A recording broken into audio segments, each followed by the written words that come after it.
Aaliya had just returned home from her part-time photography class when her phone buzzed. She threw her tote bag onto the couch, kicked off her shoes, and lazily unlocked her phone. A Facebook message from someone she didn't recognize popped up. Hey. I saw your photography page. Beautiful work. Mind if we talk? She raised an eyebrow. The name read Rahil Khan. His profile picture showed a sharp-featured boy with glasses, sitting on a Royal Enfield, with a faint smile that was half mystery and half mischief.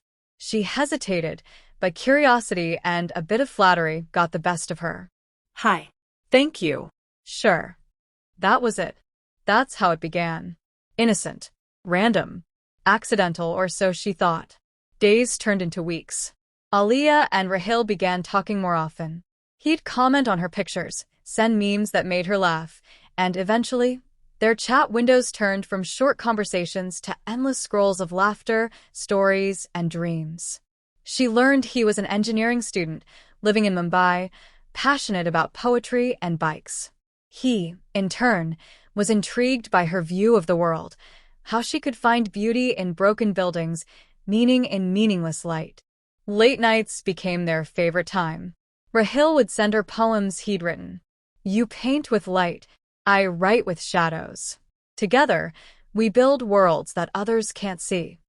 Aaliya would blush behind her phone, sometimes replying, sometimes speechless. One rainy evening, Rahil asked her a simple question. Do you believe a friendship that starts online can become something real? Aaliya stared at her screen. She had thought about it. She felt the connection. His words touched parts of her heart she didn't know existed. But could it be love? I think it already is, she replied, heart pounding. Rahil didn't reply immediately. The typing dots flickered on and off. Then finally, meet me. Let's make it real. They chose a hotel in Pune, a city halfway between both of their hometowns. Neutral. Safe. Exciting. Aaliya lied to her family about a photography workshop. Rahil said he was going for a college seminar. Their hearts raced as the train neared the station. When they saw each other for the first time, they didn't speak. Rahil just smiled and pulled her into a tight hug. Aaliya melted into his arms. It was surreal. He smelled of sandalwood and confidence. Her hands trembled, but when he held them, everything felt right. The hotel room was modest, with a large window facing the city and a soft yellow glow. They ordered coffee, talked, laughed nervously. Then the silence fell. He moved closer. She didn't move away. Aaliya reached up and touched his face gently, tracing his jawline. He leaned in, brushing his lips against her forehead, then her cheek, then finally, her lips. It was soft at first, hesitant. Then it deepened, electric. Time blurred. They kissed, hugged, whispered secrets. The night unfolded in warmth, fingers exploring skin, breaths quickening, hearts beating in rhythm. It was new, yet felt familiar. They lay tangled together under the sheets, watching the city lights flicker outside, talking about dreams, futures, and fears. Morning light streamed through the curtains. Aaliya woke up first. She turned and watched Rahil sleep. Peaceful, vulnerable. She kissed his shoulder and slipped out of bed, wrapping herself in the blanket. She glanced at his phone charging beside the bed. She hesitated. Then something, a gut feeling, maybe, pushed her to unlock it. She guessed the password. It worked. Messages. One unread at the top. From a girl named Sarah. Why are you not replying? Your wife is asking about you again. Aaliya froze. Her breath caught in her throat. She clicked the message thread. There were dozens of them. Pictures. Conversations. A child. Aaliya dropped the phone as if it burned her. The air felt heavy. Her world tilted. Rahil stirred. Opened his eyes. Saw her pale face. Aaliya. What is this? She whispered. He sat up, eyes wide. I was going to tell you. I didn't expect to feel this way about you. I didn't plan this. You're married? I was. It's complicated. We're separated. I swear, Aaliya stepped back. You lied to me. No, not everything. I swear, what we had last night was built on a lie, she said coldly. She pulled her clothes together, grabbed her phone, and walked out of the room, trembling. 2 weeks passed. Silence reigned. She didn't reply to his texts, his emails, or the poems he still sent. Then one morning she got a package. Inside was a letter. No name, just a note. You gave me the one real moment I didn't deserve. I am sorry. But if you ever want to know the whole truth, come to room 209, the same hotel, on the 14th of next month. If I'm not there, it means I never deserved you at all. Aaliya read it thrice. The date was tomorrow. She didn't know what she would do, but she packed her bag anyway. The train journey to Pune felt like a dream wrapped in fog. Aaliya stared out of the window, her mind racing between memories and doubts. Was she going to meet him again? Would he be there? Why did she even care? The hotel looked the same golden lights, same quiet lobby. Her feet felt heavier with every step. She reached room 209. Her hand trembled as she knocked. Silence. She knocked again. Still silence. Then, just as she was about to turn away, the door creaked open. There he was, Rahil, looking thinner, his eyes sunken, but the same quiet warmth in them. You came, he said. Aaliya stepped inside slowly, uncertain. I shouldn't have. But I need to hear it. The whole truth. They sat on opposite ends of the bed, a gulf of broken trust between them. Rahil sighed and began. Yes, I was married. Her name is Sarah.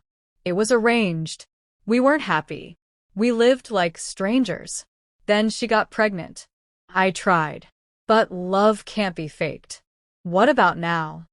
Aaliya asked, her voice sharp. She left. Took my daughter. Said she'd never come back until I fixed myself. I was broken. Then I found you, and something changed. I didn't plan it. I swear. Tears welled in his eyes, but Aaliya didn't move. I lied by silence, he whispered, but I never lied about how I feel. The silence that followed felt louder than his words. She stayed that night, not out of love, but for closure. They talked, Cried. argued. But as midnight came, the air shifted. Memories of their first night rushed back. He reached for her hand. She didn't pull away. I still feel you in my skin, he said softly. She closed her eyes. And I still dream about your poems. They kissed again, not with passion, but with pain, healing, hunger, regret. They made love that night, slow, fragile, tear-stained. The kind of love that's tangled in confusion and the weight of truth. In the morning, Aaliya left quietly. But this time, she wrote a note and placed it on the bedside. You loved me too late. I believed you too early. Maybe in another life, we'd be whole. If you ever find the courage to truly begin again, start by facing the past, not running from it. She blocked his number, deleted the photos. Yet she couldn't bring herself to delete one thing, a voice message he once sent her, a poem about a lighthouse, always waiting, always glowing, even when the sailor never returns. Months passed. Aaliya focused on her photography, joined an art school in Delhi. But Rahil lingered in her thoughts, like a song stuck between lines. Meanwhile, Rahil disappeared. No Facebook updates. No messages. His number was off. Mutual friends said he left Mumbai. One day, a courier arrived at her studio. No sender. Inside, a leather-bound notebook. His handwriting, a collection of poems titled, For Aaliya, the girl who taught me light. The last page had just 2 lines. I'll be where the sea meets the stars. If you ever forgive me, find me. The mystery consumed her. She began tracing clues in the poems, names of places, dates, metaphors that felt real. One mentioned a lighthouse near Goa. Another, an abandoned villa in Alibag. One poem described a red scarf, her scarf, that she lost in room 209. How did he still have it? She packed her camera, a notebook, and left on a journey. Part soul search, part detective work. At every stop, she left behind her own messages. Sticky notes, pictures, poems, as if calling to him through the air. One night, She reached the edge of a cliff near Gokarna, Karnataka. There was a small, hidden hut, lanterns, and inside a typewriter. Sheets of poetry. Fresh ink. Footsteps behind her. She turned. Rahil. Older. Bearded. Tired. But smiling like the first time she saw him online. "I didn't know if you'd come," he said. "I didn't know if I wanted to," she replied, tears already slipping. They stood in silence.